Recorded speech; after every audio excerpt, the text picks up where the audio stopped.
Good morning, it's another beautiful day. Today we're working on the XT250. We need to drain this front fork fluid. Like, the brake is kind of mushy. I don't know if that's just the way it is or if it needs to be tightened up a bit, but you can see it's starting to get a little dark in there. And this stuff is corrosive, I believe, if it gets air and stuff into it or water in it. It's just not good for the lines, so you want to bleed them every 2 years. So all I did is I pulled off, there's a little nub that's stuck on here. Pulled off the nub, just put that aside, and get a little bit of tubing, stick it on there, and we're just going to drain it into a container of some sort. And we're going to do I'm just going to go ahead and drain this, see how it works. So first thing we need to do is just take off this top piece. This sucker right here. See if I can do this all with one hand. Just 2 screws, super simple. And we'll take this off. Cool. There's this little piece under here. Take this off too. That's nice and full. As long as the sight glass is full, you're good to go. Leave that together.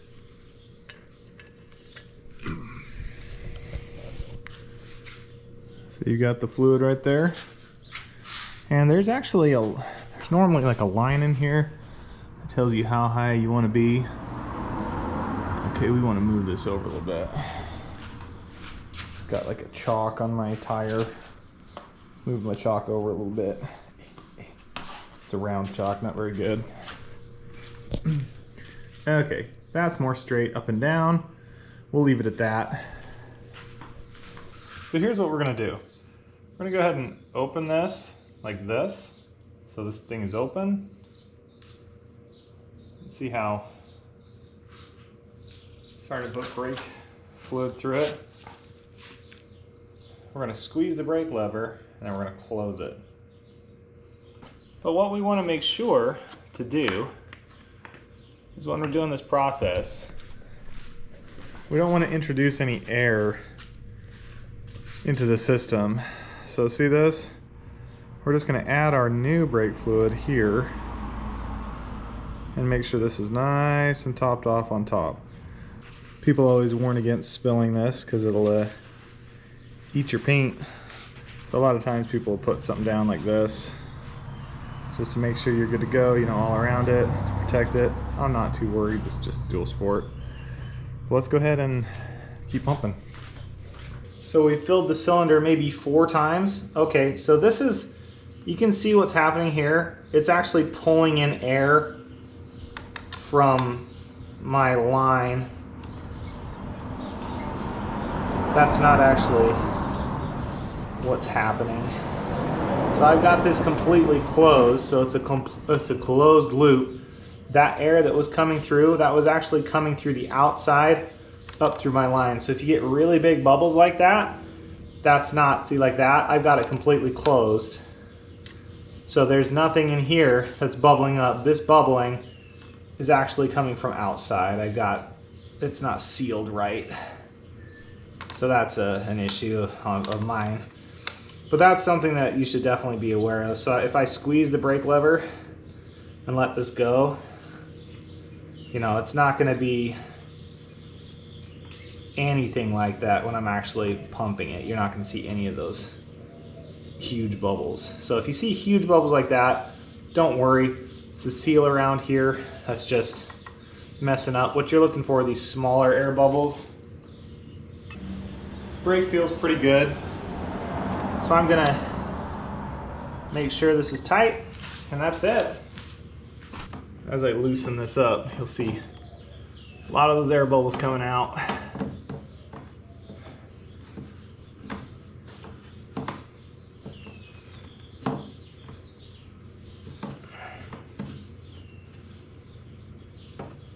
Just try not to make a giant mess.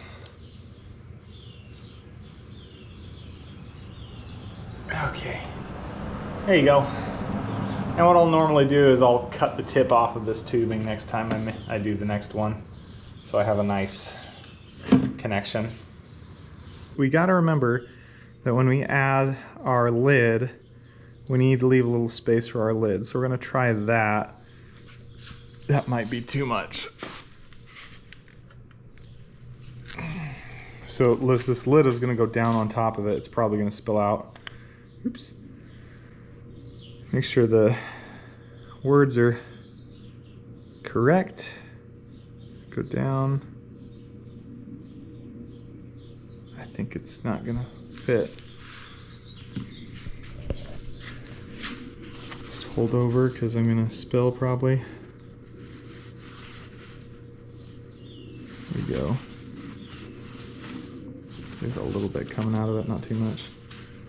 And this really doesn't have to be too tight on here. You saw when I took it off, it was just barely on there. I was able to take it off with one hand with nothing on the handlebars at all. Probably needs to be a little tighter than that. So yeah, we'll just go ahead again, one-handed. Screw this back on. I'll give it a little bit more than it had when we took it off, but it really doesn't need to be much more than that. There you go. Clean it off, make sure we're not leaking anywhere, so if we do have any leaks, we can spot them. Old fluid. New fluid. Good stuff. That's how to bleed the front brake on an XT250. This is the 2021 model. I believe from 2012 to the latest generation, 2025, they're all about the same, or at least a 2024 version. But brakes are brakes. They're pretty simple. If you're not having issues with brakes, it's going to look exactly like that. If you do have issues with brakes, there's a couple things you can do. One, you want to flush out the entire system. Sometimes you can just, with this cover off, you can just gently pull the brake like this and just get the bubbles out. Sometimes you can tap the line to kind of help the bubbles pull out. Sometimes bubbles get stuck in here. Oftentimes people pressurize the line. They leave the line, they hold the line like this, so you can get a piece of Velcro. Like you could literally get a piece of Velcro. I have a small piece, it's not gonna show. Or you could get a zip tie and you could put it around here and just hold it like this for overnight. If you're having issues where you're being able to pull your brake all the way back. So there are a bunch of things you could do to try and get air out of this line. So try a couple of those. If you have really soft levers, after you do this, after you flush the entire system, you know, or maybe you just flushed it and you're having issues, then try the method where you leave this cap off. You'll see bubbles come through the top if you just kind of gently pump it. Because when you pressurize the line, what it's going to do, it's going to make those bubbles a little bit smaller. They're going to pull away from the wall and they're going to float all the way up and out through the top. So do that a couple of times, you know, kick the tire a little bit, shake everything, kind of get things loose, get it worked through here. Or maybe try the zip tie method overnight, where you just zip tie it all night, come check it in the morning, see how you're doing. And that's really all you need. Thanks for watching. I'll see you in the next one.